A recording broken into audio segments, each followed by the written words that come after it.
Hallo und willkommen zurück zu Super Hallo. sehr Gurke Buchclub. Na? Ja, ich muss kurz was lesen, weil jetzt wurde was geschrieben. ähm, wir sind wieder dabei, Infinity Sun vorzulesen für euch. Extra. Extra, nur für euch. Von unserem Yes. Bestie Adam Silvera, oder Adam, sorry. Adam. Adam, Das klingt richtiger wacker Name im Deutschen. No shade. ernsthaft, ey, Adam, so in das. Heute geht's weiter mit Kapitel 31. Letztens war ja ziemlich viel Chaos und Stress da und Ness hat uns was erzählt, glaube ich, oder war das davor? Ich weiß es nicht. Jedenfalls Brighton ist jetzt voll in der Bredouille. Gutes Wort, ne? Ja. Und peinlich war es auch noch. Peinlich, ja, absolut. Ach, und, Ja, äh, hat er einfach und, Brew getrunken und dachte sich, er wäre jetzt krass. Und dann war richtig peinlich. Es plötzlich alles wieder rewindet und true. das war doch nicht krass. Und Emil kann fliegen, kurzzeitig. Ja, er kann jetzt fliegen. Ist so ein Ding, was einfach so da war jetzt plötzlich. Yes. Ich meine, I guess, so ein I mean, Phoenix es muss fliegt. halt irgendwoher, I guess, getriggert werden. So, Ja. yo, ich muss jetzt wegfliegen. Aber bei sowas denke ich mir, das ist doch garantiert dieses andere Ding, was der andere hat, der dann verbrannt ist. Du weißt, was ich meine. Dieses Ja. Überladen. Burnout. Genau. Macht Sinn. Yes. Mein Maiskörner zwischen meinen Zähnen. Ganze. Mein Kiefer knackt. Naja, Was? mein Kiefer knackt. Ah, same, I guess. Nee, mein versperrt sich immer. Jedenfalls, darum geht's heute nicht. Heute geht's weiter in, was abgeht mit Emil, Brighton und der Rest der Gang. Gucken, ob, keine Ahnung, nächstes Mal, keine Ahnung, Emil komplett in Flammen stehen kann oder sowas. Wäre schon ziemlich krass. Das Dann wäre rennt schon er einfach auf cool. Leute zu. Und die brennen so, aber er nicht. Ja, Ich und die glaube, haben das ist einfach nicht so alle Emils Angst. Way. Doch einfach alles abfackeln, was in der Nähe ist. Na gut, geht's jetzt los mit Chapter 31. The Trade. Ach stimmt, ja. Die wollten jetzt los und Brighton gegen Ness und Die die Urne. Urne ja, austauschen, in der die toten Geisteltern von Luna sind. Yes. June, nee, Luna, ja. Luna. Ja, ist alles derselbe Name, auf irgendeine Art und Weise. Okay. Luna, June. Ja, June. Süße. Chapter 31, The Trade, Emil. My best friend has been a Celestial all along. Ach so, stimmt. Prudentia ist ein Ja, Celestial. Celestial, damit hat es geendet. Ist ja so viel passiert. Also, I told you I can handle myself. I'm going. I wanted to tell you, Prudentia says to me as we speed away from Nova. Why didn't you? No matter how often Brighton, Prudentia, and Ma have been there for me, these have been the loneliest weeks of my life. When Dad passed, we were all united by grief. But no one could fully be there for me when I came into these powers because they didn't understand firsthand. That's what I legit thought. And Forces only mistook my mom as a Celestial, Emil, but my dad was. My aunt made me promise to never use my powers again if I lived with her. That was fine. I didn't want them after seeing my dad killed for his. She shifts to me with this energy of someone who's finally able to share her secret with the world. But I still hate that I'm making her relive this decades-old horror. Relive this decades-old horror. I was so torn because I could have been training to fight back like the Spellwalkers, but I also didn't want to be defined by my power, so I fought back in other ways. The podcast, protests, any activism I could manage. Does Brighton know? I ask. Prudentia shakes her head. Only Iris. Maribel flips around. She what? My power was the only way Brighton and I could go on the missions. She's not supposed to have secrets, Maribel says. I cannot believe her. I cannot believe. Ich bin Maribel. Ness lets out a long whistle. Drama galore, but we use this to our advantage, right? No one knows you're celestial. I wish Brighton hadn't taken off to the cemetery without me, Prudencia says. I could have protected him like I did when we fought Orton. Everything is clicking into place. When Orton was blazing up and charging at us, it wasn't the fire holding him back, it was Prudencia. I remember the moment on the train when it seemed like she was about to chop Orton in the neck, but she was actually about to swing with her power. All this time I've been going off about how difficult my life had become while she privately suffered, so determined to lead a normal life that she didn't even open up to us. I'm sorry, I say. We're going to set all this right. I hope so, she says. 30 minutes later, we are a couple blocks from home with a plan in place. I never thought I would find my way back here. In my heart, this place will always be home, even if I never be able to live here again, no matter if I manage to expel these powers or not. We park on the opposite corner and I instruct Ness to go out and see if the bloodcasters are here yet. Wait, Maribel says. He'll morph and run away. Ness looks out the window and studies a man who's carrying grocery bags. He closes his eyes and shifts into him. Can't wait to surprise you, he says in his own voice. Do you really trust him that much, Maribel asks. I trust him enough. I'm counting on our interests being the same. Stop Luna and get out of this life. A few minutes later, a woman enters the car. Sorry, this isn't a lift, I say. The bloodcasters are here, the woman says as she morphs into Ness. Mann, Emil. Peinlich. Ja. Ich meine, wer sonst? Steckt sonst Als ob einfach so eine rein. random Frau einfach reinstellt. Ja. Stanton's cycle is parked around the corner, and I spotted Dion on the rooftop.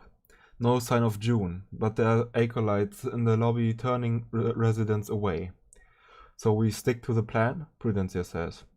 We get out of the car and enter the neighboring building from the back entrance. As we go up the stairs, I'm reminded of the times Brighton and I would hide from our friends during rounds of manhunt, when we were so hard to find that they would text us when they gave up.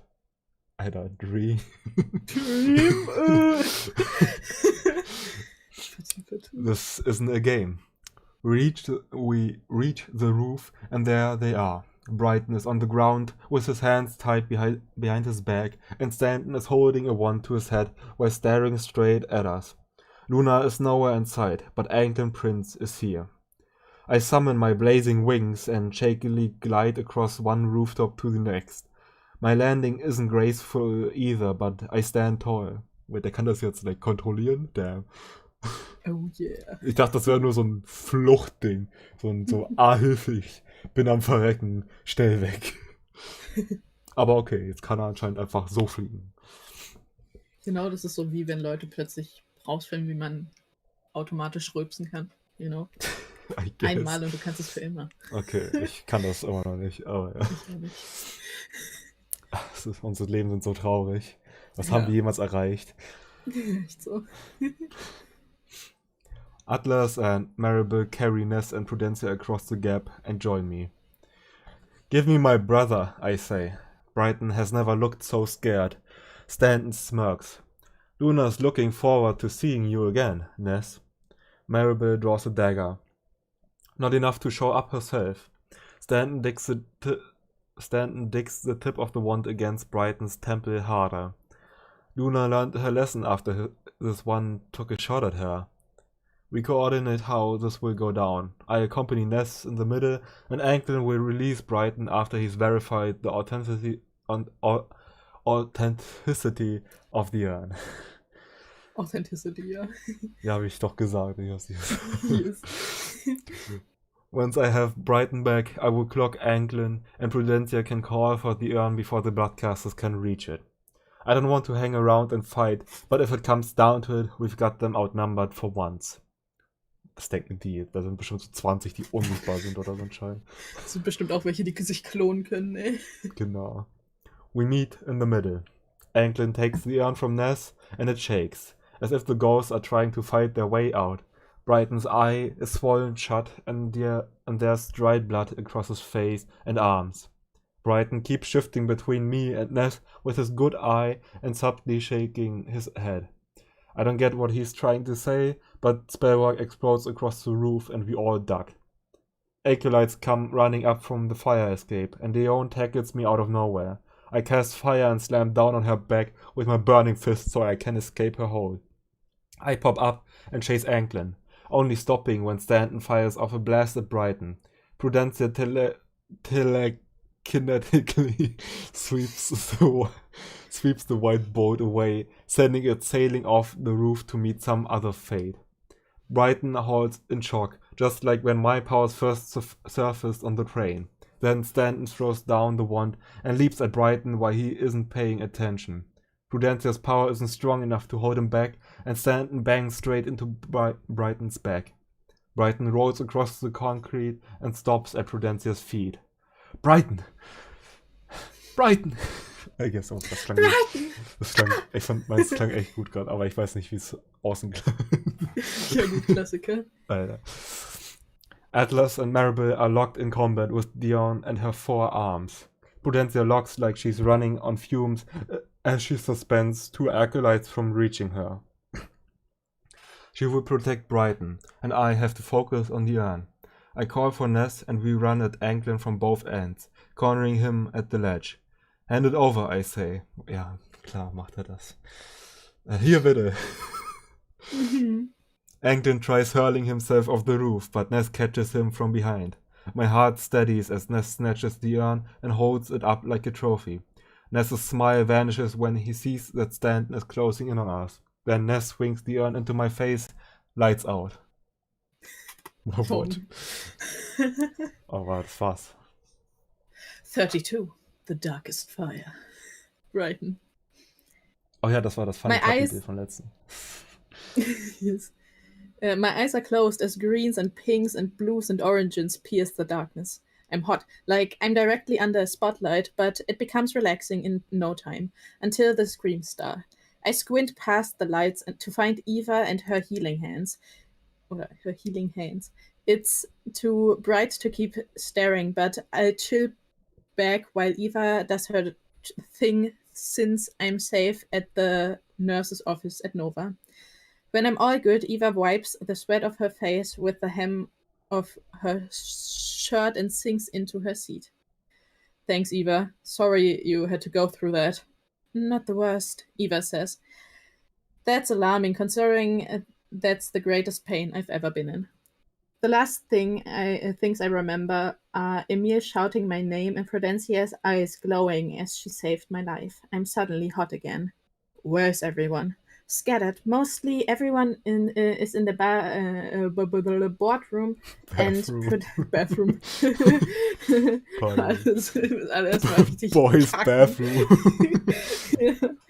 And Prudencia's keeping your mother company as she rests. When you weren't here, she had a heart attack. What? I shoot out of bed. Did you heal her? I can handle most wounds and some internal bleeding, but healing hearts is not within my range. Then why isn't she in the hospital? Enforcers are on the lookout for your entire family, Brighton. I promise we are doing our very best around here. It's not enough. Not good enough. Okay, Brighton. Okay, chill. I'm sorry that my power isn't more miraculous. Eva snaps. I'm sorry my power isn't more miraculous. Eva snaps. I'm not going to apologize again. I get to be upset that my mother's life is in the hands of people who can't do anything about it. Then again, people can surprise you.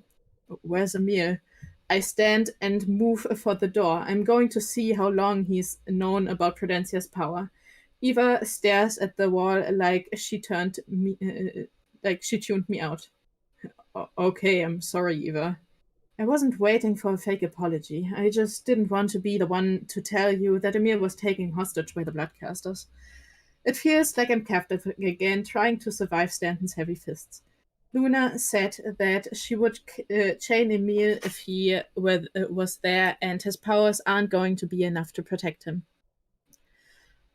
How did they let that happen? Where the hell was everyone? Did Wes and Iris have something better to do? You should talk it out with them, Eva says, happily. Even if I weren't fully healed, I have no doubt adrenaline would drive me forward. I pass a celestial who rolls his eyes at me, and I almost want to shove him into a locker. At least I'm out there fighting while he hides. I barge into the boardroom, oh my god, to find Maribel, Atlas, Wesley, and Iris all seated at the table. You're better, Atlas says. I ignore him and go straight to Wesley and Iris. Where were you? Tell me to my face right now that I wasn't worth saving. Was it because I messed up with the video? Was it because I wasn't reborn into this life with powers worth your time? After everything I've done for you, not showing up to rescue me is the worst way to say thank you.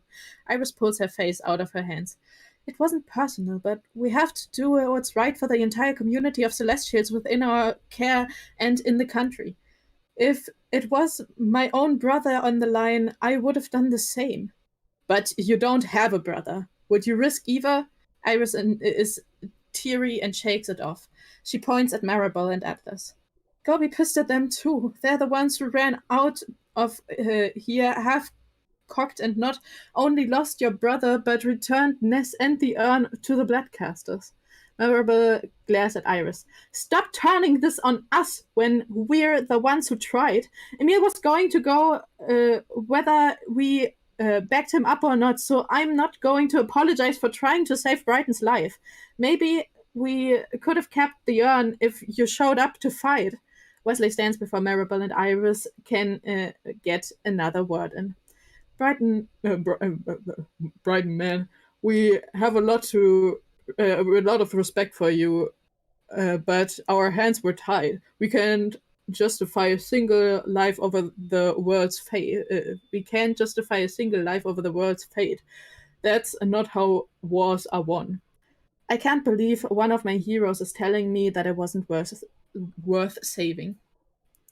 Let's not pretend you're not about to make an exception for Emil, the one everyone's rooting for. We have to be more strategic, Atlas says. We all should have been more united before, but the stakes are higher now. We don't know what purpose Emil could even serve to them.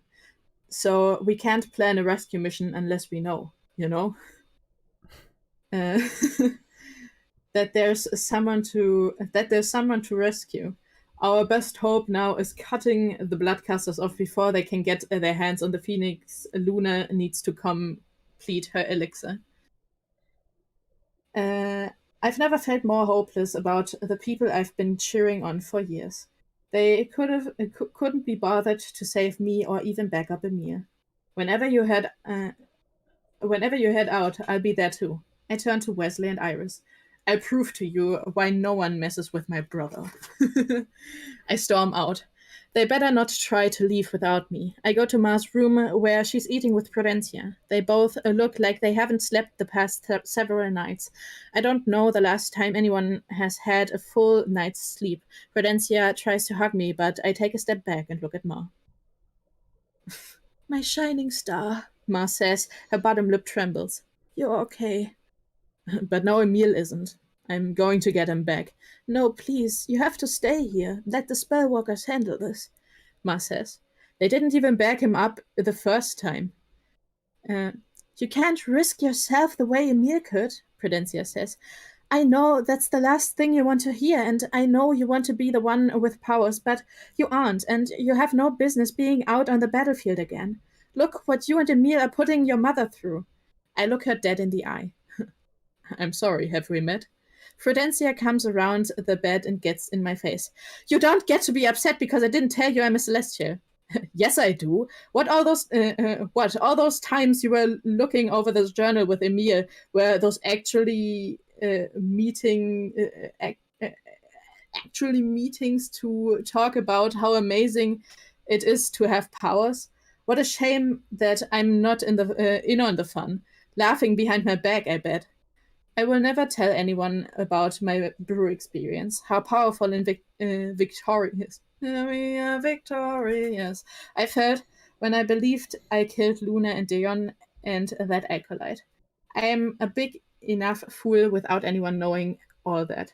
Brighton, I had no intention of ever using my powers again. I would have loved to have trusted you with that secret, but I didn't want you to pressure me into doing some piece of your series or shame me for not nurturing my telekinesis. I care enough about you and Emil that I broke my own promise to myself to look after you both on missions. Some good that did. Prudencia's eyes fill with tears, and then they fill with rapidly moving stars. The deep breaths she takes are probably the only reason I'm not flying around flying through that window. You're not being fair, Brighton, Ma says. What, do you both know? You're both liars. Ma inhales deeply, and I regret what I've said, but I'm too pissed to take it back. And if I stay here any longer, I might make it worse. I've got to go. I've got to do work. I've got work to do. I say and leave. I'm exhausted and starving and want to shower, but I can't stop thinking about if Emil is still alive. I get back to my room, pop open my laptop, and go straight to YouTube, that reflex of mine that's as strong as breathing. There aren't any trending videos of Emil's in captivity. I search his name online and nothing new pops up beyond the standard praise and hate. I check out the stats on the video where Stanton beat me around. Over 2 million views since Stanton forced me to upload it early this morning. The comments range. Lore keeping me in their prayers, Silver Star Slayer and his followers claiming this is stage. I apparently shouldn't have stuck my nose in any of this and left everything to the authorities, as if the enforcers were rushing to save my life. People speculating on where the meetup was, like it was going to be some opportunity to get photos with Emil, and the last one I read is someone trying to get a bet going on how long it takes for Emil to save my life. How little they know. The door opens and Maribel comes in. We messed up trusting that shapeshifter, she says. We followed his lead, but we should have known better. Emil would trust Luna if she promised to turn over a new leaf. His heart is too good. You've got fire in you, she crosses her arms. Taking that shot at Luna took a lot of guts. Come train with me so we make sure you don't miss next time. I put down my laptop and rise. I'm going to be my brother's hero, no matter what. Der will doch nur rumballern. Ja. Wow. Ja, ne. Brighton. Ein bisschen Asshole. Ja, I don't know. Du wärst bestimmt schon 3-mal tot, mindestens von dem, was wir wissen, ohne Prudencia. Ja. Und, vor allem, schon bevor das alles passiert ist wahrscheinlich, weil Prudencia dir da schon geholfen hat. Denke ich halt auch. Obwohl sie das eigentlich nicht wollte. Bestimmt wäre er schon 10-mal von der Treppe gefallen oder so. Ja. Und magischerweise ist er immer irgendwie okay gelandet. Magischerweise genau in dem im Moment immer die Physik ausgesetzt. Genau, ist einfach so, what? Wow. Coole Treppe. Nicht mit mir. Ja, ist so, klick. Okay. Chapter 33. Infinity Ender. Nicht gut. I don't know. Was ist das? Das hatten wir vorhin schon mal. Irgendwann, das ist dieses, diese Blade. Diese Klinge.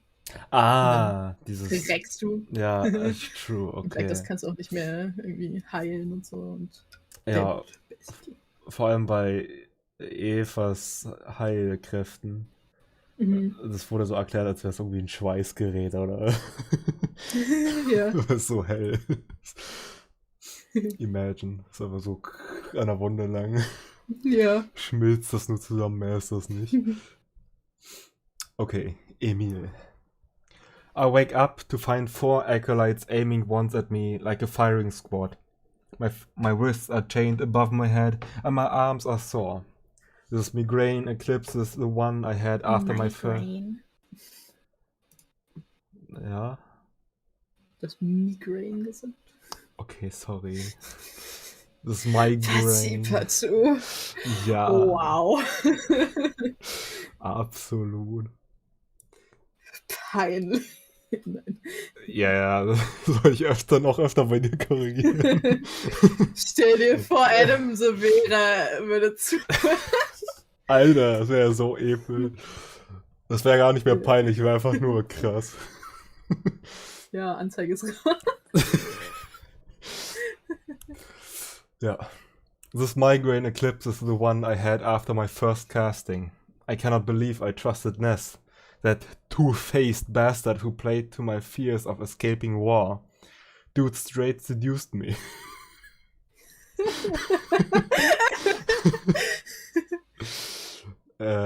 Straight ist das falsche Wort. Ja. Der war funny. Dude Gates seduced me. Dude homo seduced me. Okay. I have no idea where I am, but in the silence I hear the golden strand Hydra's howls. Oh, sad. Another life that's going to be lost. Maybe I screwed up this war even more.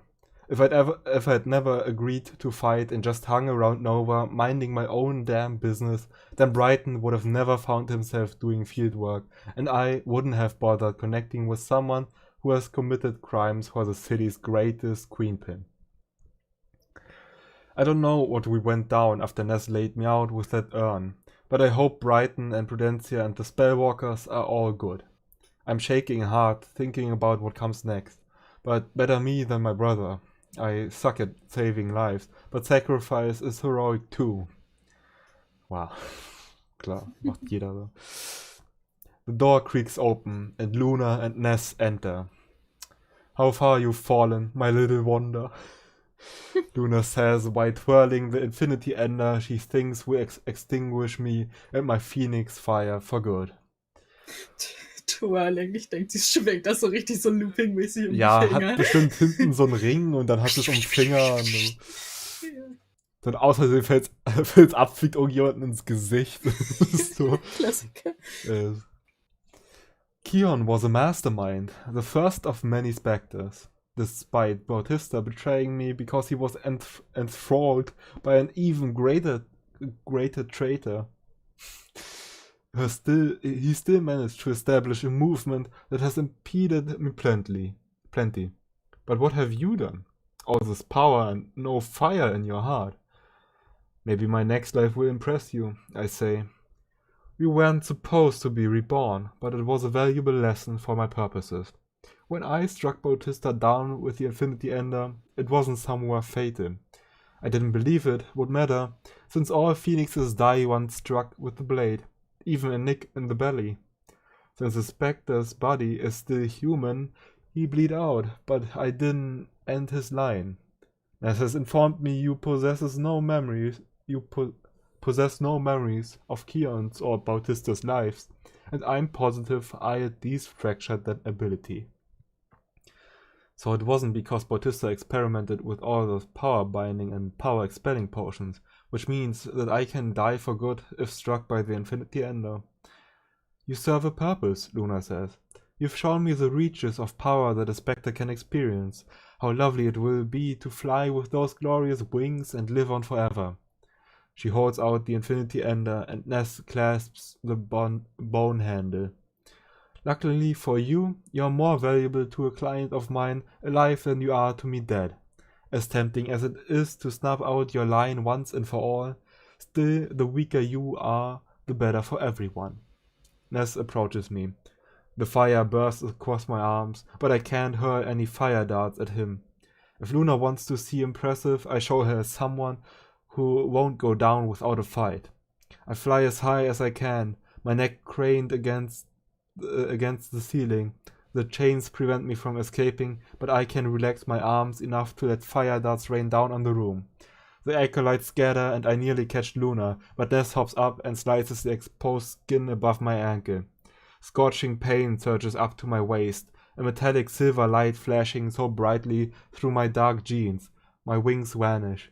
I crash onto the foot where my ankle's been cut, and the chain pops my left arm from my shoulder. Get up, Ness says. Please kill me, I say. If he has any mercy, he'll end me quickly and claim it was an accident. If someone reborn after me manages to carry Kion's memories, they could be tempted to continue his work, and I want his entire conflict to die with Luna when the Spellwalkers take her down. Get up, Ness repeats. I can't. My leg is in agony, like it's being stabbed over and over. Luna instructs an acolyte to help me, but Ness waves them off. He drops the dagger and roughly picks me up, slamming me against the wall.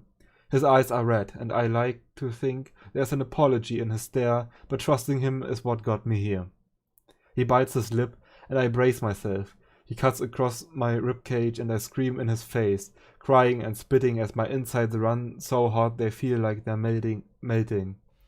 He cuts the other side too, twin wounds that burn so fiercely I should black out from the pain, but the pain igniting within every few seconds keeps me awake. Marvelous, my pure miracle, Luna says, taking the bloody dagger out of Ness's hand. You've made me very proud, as always. She instructs the acolytes to bind my feet in chains, even though she doesn't expect my powers to recover soon. Within minutes, I'm left alone. Every time I get the sensation that I'm healing, my pain doubles, then triples, and I bite down on my lip so hard I taste blood. I'm drenched in sweat as these flames eat me alive, and I'm praying to the night skies that I die right here, right now. Blood soaks up my sleeves and the bottom of my shirt, dripping down my legs and to the floor. I cry for help, knowing damn well no one here cares. I remind myself that Brighton is okay because I was brave enough to stand up for him, how I will always suffer for his safety. Time passes, and the agony doesn't go away. The faintest phoenix song begs me to survive, but I'm tired of the music and wish someone would put out my fire for good. Deep. 34. Many faces. Ness. Ja, das hat I'm er echt. shaking. Was?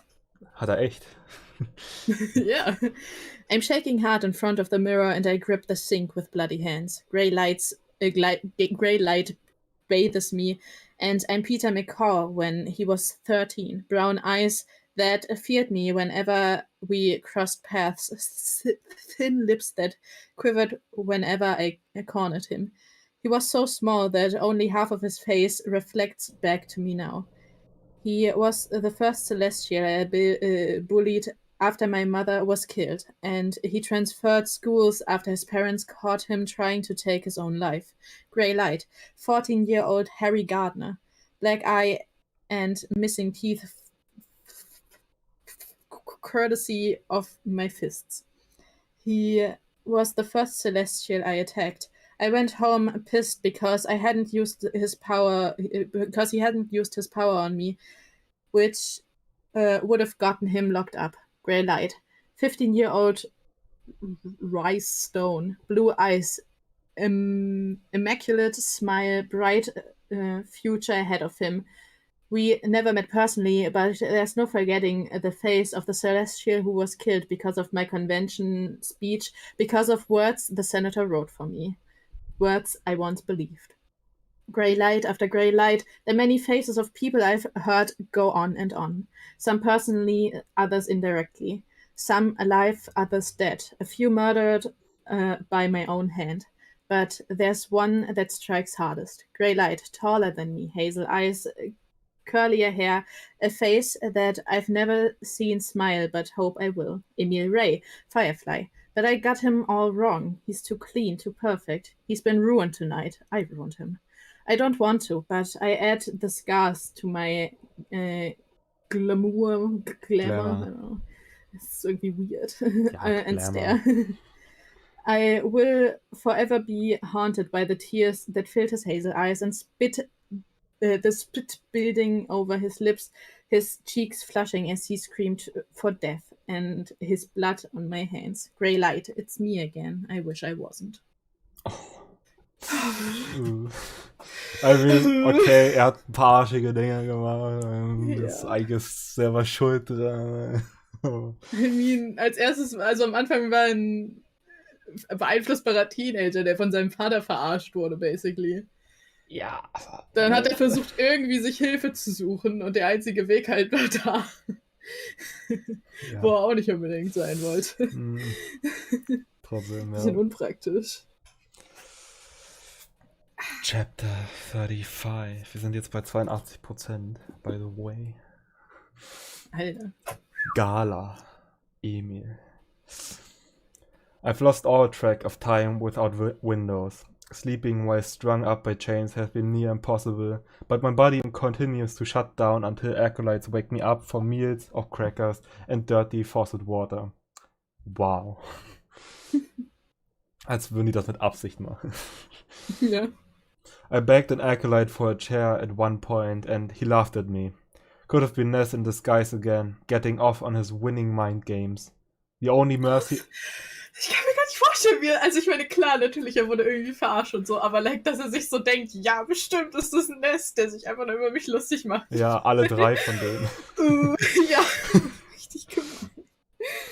I don't know. Der wurde bestimmt gerade richtig, also ist voller Vertrauensbruch. Ja, verständlich. Aber naja. Aber how? Ich akzeptiere es, dass er so denkt, kann er ruhig machen. Natürlich.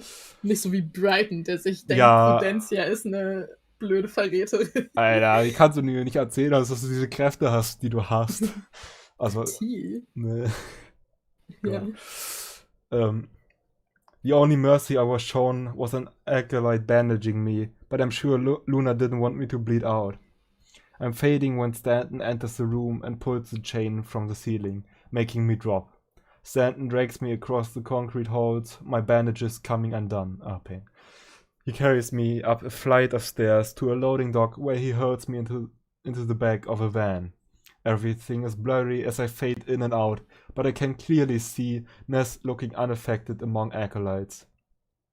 Ich denke mir halt, wer ihn wohl gekauft hat, und irgendwie muss ich die ganze Zeit nur an den Museumsdirektor denken. So, ja, keine Ahnung, vielleicht rettet er den so dazu. Yes. Oder reden will oder so. Once I aimed... So, yo, Ja. wie geht das alles? Oh mein Gott, erzähl mir mehr. Yeah, true. Once I aimed at me, even though I haven't been able to cast any fire. Ness is holding the Infinity Ender and the blade hasn't been cleaned. What the fuck? Schon seit Tagen da. No point wiping it down when I got more blood to spill. The ride is bumpy, but at least my legs, which have been so numb, finally get a chance to rest. I want to sleep too. I always prided myself on being able to nap in noisy auditoriums at school and drift away on the train, but now fear keeps me awake. Not because of all the weapons that'll kill me if I make a wrong move, but because of where I'm being taken to and why I'm more useful to Luna alive than dead. The van stops and I breathe in the fresh air, feeling pulses of strength under the crowned dreamer, so close to its final form in the night sky. I recognize the parking lot of the Museum of Natural Creatures immediately. What? I wish Kirk weren't so stubborn and would cancel the entire thing, but maybe the Halo Knights will be enough to combat the Bloodcasters and protect Gravesend. June phases through the back door and opens it from the inside. Okay, what? Ich hätte jetzt so erwartet, dass man es nur von außen aufmachen kann, you know. Maybe. Die Hintertür. Ja. You know, dass er nicht rauskommt. Rein. Hä? Dann könnte ja jeder rein. Ja, aber er soll ja nicht rauskommen. Ach so, das Museum. Ja, Museum. Ich muss an den Van denken. Weil der hat ja bestimmt auch eine Hintertür. And opens it from the inside, welcoming everyone in. I've never been through this hallway, but June leads the way with confidence. Smart money is on June, having spent time in the museum, unseen and unheard, studying the ins and outs to become a walking map. I can't believe I'm back, and I don't know why, but I'm curious how long Kirk will wait until he updates the sunroom to reflect my history as the Grey Sun Spectre who accomplished nothing but misery for his family. There's a flicker of hope. The spellwalkers know the bloodcasters will be making a move on Gravesend's egg, and I'm counting on them being here.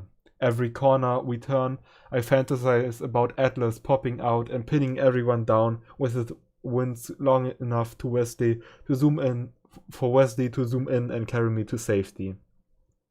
Eva will have to go through hell if she wants to heal me, which pains me on a whole other level. Ja, vielleicht kann man das auch gar nicht retten. We lose some acolytes before we enter the staircase, where a lovely phoenix melody can be heard coming from the gala.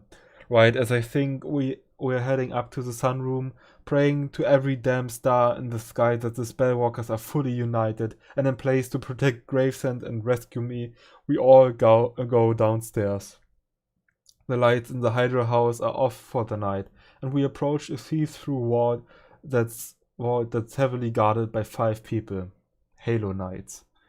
The fiercest warriors are here to protect Gravesend. They consider me a traitor for possessing phoenix powers, but it's all good as long as they can stop the bloodcasters. They're dressed in their clay masks with golden beaks and sun dust armor with feared sleeves that are midnight blue and scarlet. Klingt wie was aus Terraria. Ja, doch. Yeah. 2 are wielding iron crossbows, while others are carrying axes and swords. They are old school. Also die Halo Knights sind so epic. Okay. Strike, my children, Luna says. June sinks through the floor while Stanton in Dion charge, using their advanced reflexes to dodge arrows with flips and slides.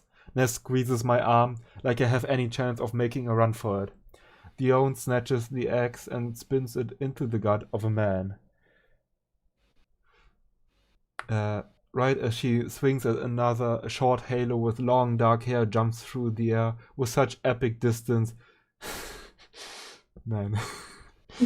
Such epic distance that she could be flying and slices her bronze blade across Dion's neck. Ness's grip tightens, and I fight back every impulse to throw up, but my throat stings as Dion's head rolls off her shoulder and her body crumbles like an abandoned marionette. Epic. The 4 halos pile on Stanton, and I relieve my own pain as they cut him with their blades. Then June reappears and steps inside the body of a muscular knight with dark hair, using his sword to stab 2 of them in the back before the last catches on. It's one thing to hear about possession, but a much greater horror to see it in action. The dark-haired halo who decapitated Dion holds her shoulder high. Nemuel, what are you doing? He's possessed, I shout, and Luna personally backslaps.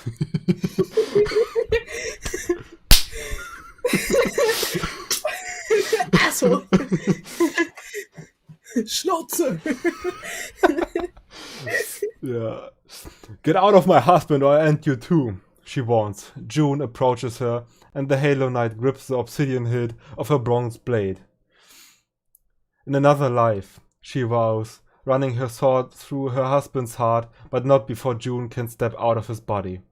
The Halo Knight is too distracted by the horror she's committed, and Stanton rises and snaps her neck. Wow. Bruh. Hope was short-lived. Ness guides me, ich meine zumindest in 2 dann, I guess, hoffentlich. Yeah. Ness guides me through the hall, and I gag as we avoid the blood and Dion's head. Luna doesn't seem particularly worried about Dion, and I wonder if she's ever actually seen her regrow her head or doesn't care that she's dead. Stay away, Kirk says from inside the wall. A generator whirs, and a dome of yellow energy surrounds him and the egg. June reaches a hand in, and she's thrown off her feet. No one is getting through. We don't want to go inside, Luna says. We'd like you to come out. This phoenix isn't yours to mutilate, Kirk says. I'm proud of him for standing his ground. Enforcers will be here any minute. Luna laughs. We are standing in the blood of Halo Knights. Enforcers won't hold us for long. I only have to hold you back long enough for the Crown Dreamer to go away. It's tempting to burn this entire museum and its rare collections to the ground, Luna says. But the aftermath doesn't interest me. I have a proposal for you. I understand you're familiar with Emil. He's a promising spectre, one who recently flew a power neither Keon nor Bautista exhibited. I give you this scion to study for your own science, to write about in your own journals, in exchange for the Phoenix. Yeah, only Luna can mock me for being a nobody and still make me sound promising. Don't do it. You know, she wants to kill the Phoenix to become immortal. Ridiculous theory, Luna says. The purity of the Phoenix is what's necessary for my health, and will prove to be marvel to the rest of the world should I succeed. But the gala is ongoing, and the tickets... Wichtig.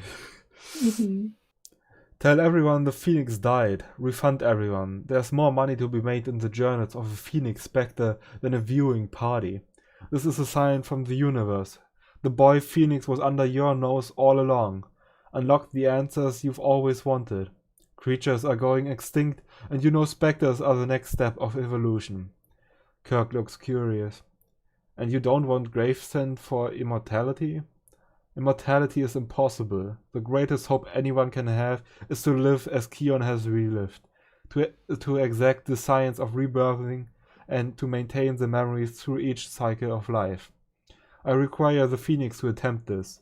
Luna puts me by the chains around my wrist. We've lessened his powers with an infinity ender for the time being, and I trust you have your own methods to keep him grounded, to tame him like the phoenixes of your past. Tears are forming in my eyes. I can't believe this is how I'm going to go down. Kirk, this is insane. I'm a person, a human person. Kirk never looks me in the eye, and I know my fate. I always honor my word, Luna says. You said he was flying? Fascinating. I wonder if he can slip into previous lives or... Luna holds up a hand. You can perform all the experiments you want. Do we have a deal? Deal, Kirk says. The shield comes down and Kirk exits the vault with Gravesend's egg. Every step he takes, I'm surprised there isn't some headshot. He doesn't appear as disturbed by the dead bodies as I would expect. And who knows what other shadiness he's been up to in order to get where he is today. Up close, the egg is truly beautiful and unlike any I've ever seen before. The shells we showcase are aged and spotted. This feathered egg has life inside of it and glows as if it's resting above the fireplace. Was gekocht? I can hear Gravesend's song, a melody that's both beautiful and chaotic, like a bunch of keys in a piano that are all being played at once. I can sense that Gravesend isn't simply battle-hungry, but war-hungry. If Gravesend is given the chance to live, she would grow into a killing machine. The last thing the world needs in Luna walking around with this blood inside of her, escalating her violent instincts to dangerous new heights. Ness pulls me back by the arm. Where would you like him, Kirk? The storage room down the hall, for the time being. I sedate him there. I'm a human, Kirk. Come on. I know he isn't falling for any of Luna's lies. He's just doing what's best for himself. Ness drags me. Stay close, Firefly. I'm going to get you out of here, he whispers. Yeah. Let's go. Yes! There's an uneasiness in my stomach. I don't want to trust him, but hope ignites again when he relaxes his grip around my arm and his thumb brushes circuits against my skin. Okay. Sure. Please get me out of here. I don't care if begging makes me look stupid if he plays me again. I do whatever it takes to not be locked up in some cell or killed. Stanton calls after Ness. You passed the office. Ness turns to me. You said it was past this office. You lying, Emil? Then quietly, he adds, make Stanton pay for everything he did to you and your brother. I wait and listen to the song thrumming within me. Fight past the pain that flares when I reach for the fire, and when Stanton is close enough, I hold up my hands and shoot fire darts into his chest. Run!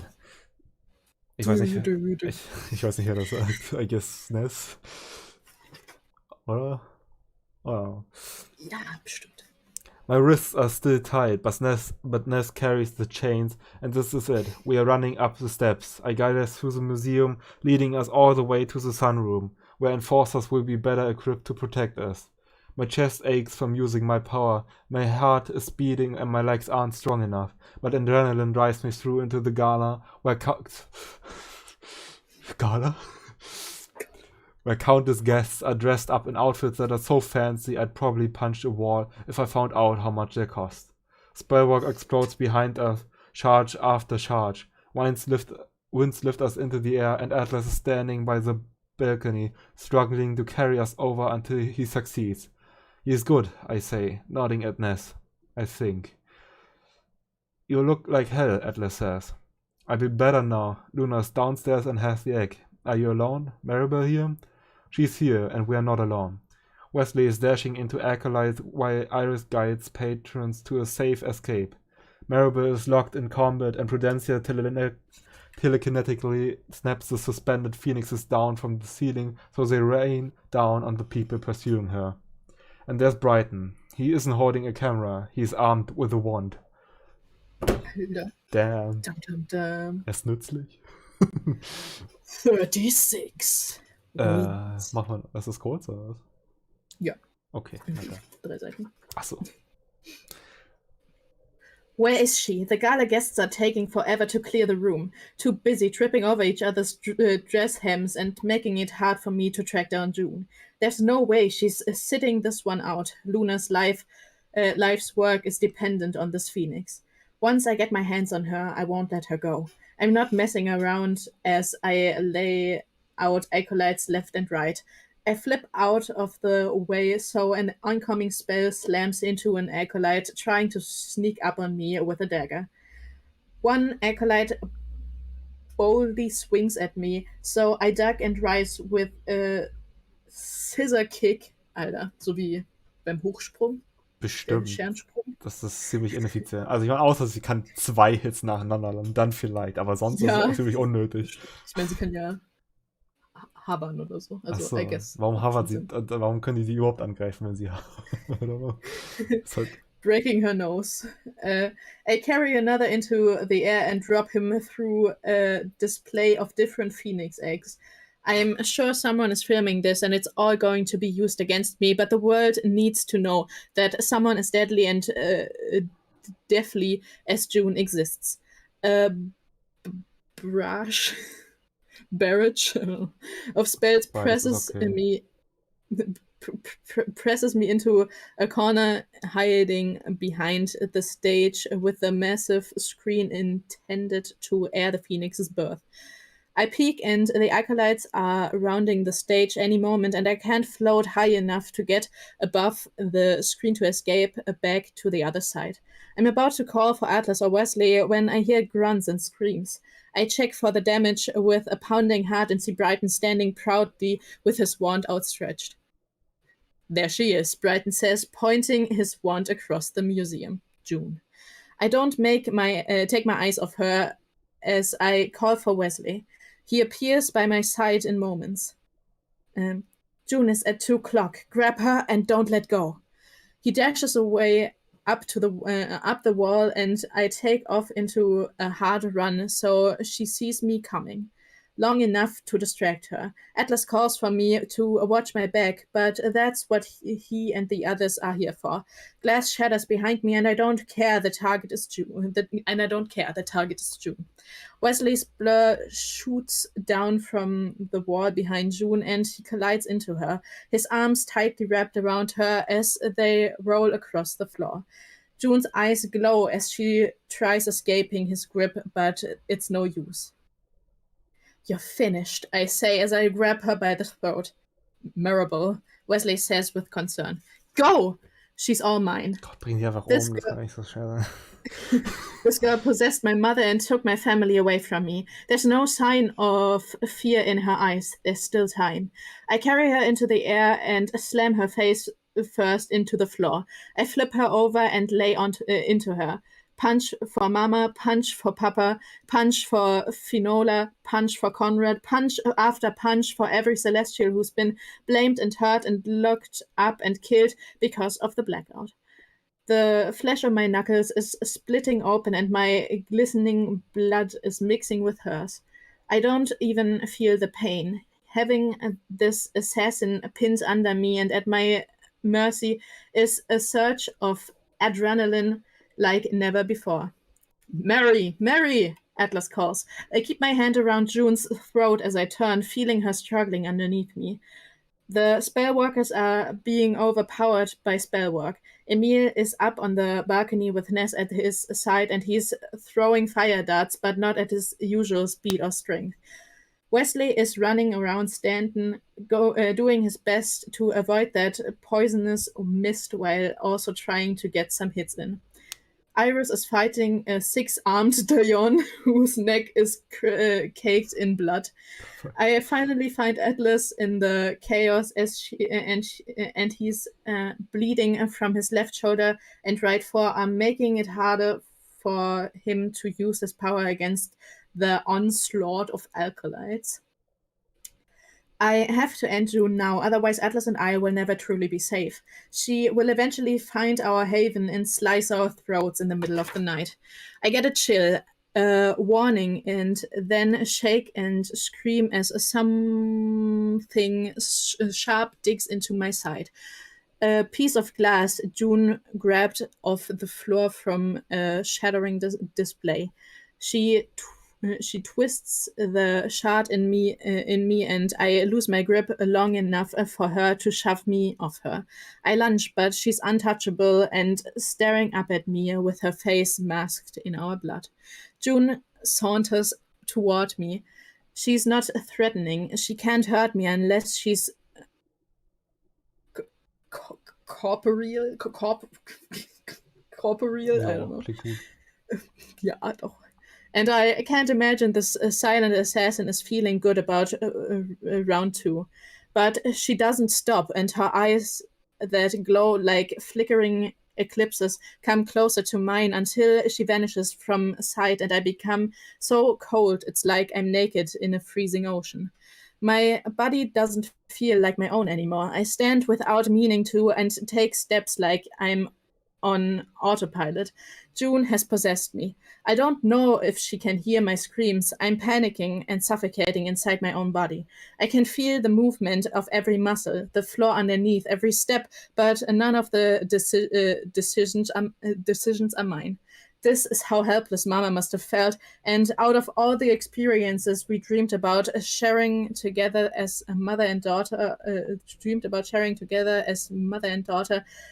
being occupied by a ghostly assassin wasn't on the list. There is so much chaos. Luna is watching by the door with a phoenix egg, and I want to call for Wesley to snatch it and run far, far away, but he's dizzying Stanton. Atlas is hovering above the acolytes, dodging spell work. He calls my name again, but this isn't me walking toward him. Not really. June picks up a wand with my hand, and I can feel a faint hum against my palm. There's still enough charge in here for one spell. When June raises the wand, I expect to find it against my head, but to kill me, she'll have to kill us both. No, I aim. No, June aims. The wand at Atlas, and the winds carrying him vanish as the spell hits his heart. Ja, ich hätte sie hochgehalten und Brighton soll ja in den Kopf schießen. Ja, warum? Sie muss ja alles selber machen. Ja, und prügeln ist natürlich die schnellste. Also ich hätte eigentlich erwartet, dass sie mit diesem Infinity-Ender gestabbt wird. Aber Stabbing war schon klar, weil was soll sonst passieren, wenn man jemanden direkt vor sich hat? Ja, ist ja alles sehr dämlich. Ja, das gesagt. Aber ich glaube, das ist gut für heute. Eine Stunde haben wir gemacht. Ja. Und ich hoffe, das war sehr interessant. Ich fand es interessant, sehr viel passiert mal wieder.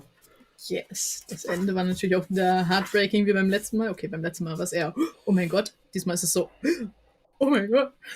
Ja, also ich meine, die haben schon mehr gemacht also mehr erreicht, meine ich, als bisher. I don't know, Brighton ist nützlich. Ja. Ich dachte auch kurz, was ist, wenn das einfach jemand wie Ness ist und einfach so aussieht wie June. Ja. Ja, aber sonst war ja klar, dass Maribel wieder nicht so Ja. Bias im Leben. Ich habe nicht gewusst, dass Stream das kann, aber schön, dass Nessen nicht ein Arsch ist. I guess, maybe. Man weiß nicht. Ich meine, er musste immer noch leiden. I guess, er wollte nur Brighton raushelfen oder so. I guess, ja. Und dann. Aber er wusste ja, dass die da hingehen und dann, True, wusste er basically auch, dass er zusammen mit Emil dann da ist und das helfen kann und dass Brighton dann wieder bei den anderen ist und solche Sachen. Hätte er nur die um die Nase führen wollen, hätte er das nicht sagen müssen mit Gravesend, und so, glaube ich. Ja. Oder wussten die das vorher durch was anderes? Ich weiß es nicht. Ich weiß nicht genau, aber ich glaube, das wussten die nur dadurch. Der hat bestimmt auch. Die wussten nur, dass das halt stattfindet und so, aber diesen ganzen Plan mit dem Immortal, das wissen die ja erst durch Ness. Ja, true. Aber ich meine halt, dass die den Phönix haben wollen, weil der clean ist oder so. Ja, das hat er denen ja gesagt. Ja, deswegen, das war ja ein extra Ding und so. Yes. Und das mit der Kirk war auch interessant. Anscheinend war ich richtig von dem, was ich gedacht habe ungefähr. Yes. Nur auf eine andere Art und Weise. Ich wollte nichts sagen, aber ja. Ja, okay. Ja, das ist schon verständlich, danke, oder? Nur halt auf eine böse Art und Weise. Ja, auf eine böse Art und Weise. Nicht so, ja. Und okay, er war nicht direkt vom Deal drin, die wussten nur so, yo, die kennen sich und so. Ja. Ja, und dann hören wir uns alle beim nächsten Mal wieder. Yes. Wenn es wieder heißt, der super sehr gute Buchclub. Wir lesen Infinity Sun von Adam Silvera, Kapitel 37. Das ist vielleicht sogar mit einer der letzten Streams, I don't know. Viel kommt nicht mehr. Wir sind bei 85% nach Kindle-Anzeige. Und ja, also vielleicht noch 1, 2, dann ist das vorbei. Ja, 1, 2, es ist vorbei. Wer richtig steht, ist vorbei. Ich meine, es sind immer noch für 8 Kapitel. Ja, aber recht kurze. Recht kurz, ja. Ich meine, viel ist es ja nicht mehr. Dann gibt's nochmal. Es bleibt spannend, hui. Das Kapitel 42 klingt ja interessant. Vorwarnung. Als ich das Buch zum ersten Mal gelesen habe, dachte ich, das wäre nur ein Teil. Und ich habe das Buch in die Ecke geschmissen, weil ich so getriggert war vom Ende. Weil ich war so, was? Ich muss jetzt warten, bis ein zweiter Teil rauskommt? Ihr wollt mich doch verarschen. Ich dachte, das wäre vorbei. Cliffhanger? Ein krasser? Maybe nicht, aber wir haben ja das Buch basically schon bereit, weil diesmal ist es ja schon draußen und nicht als ich es zum ersten Mal gelesen habe. Aber wenn wir Glück haben, ist der dritte ja auch drauf. Ja, also ich meine, ich kann mir vorstellen, dass es dieses Jahr irgendwann, irgendwie in dem Dreh. Ja, ich meine, das ist einiges länger. Wir haben jetzt schon 10 Streams gebraucht. Yes. Also, sieht ganz gut aus, so vom Plan her. Ja. Aber wenn nicht, können wir ja zur Abwechslung ein anderes Buch von Regina Maas.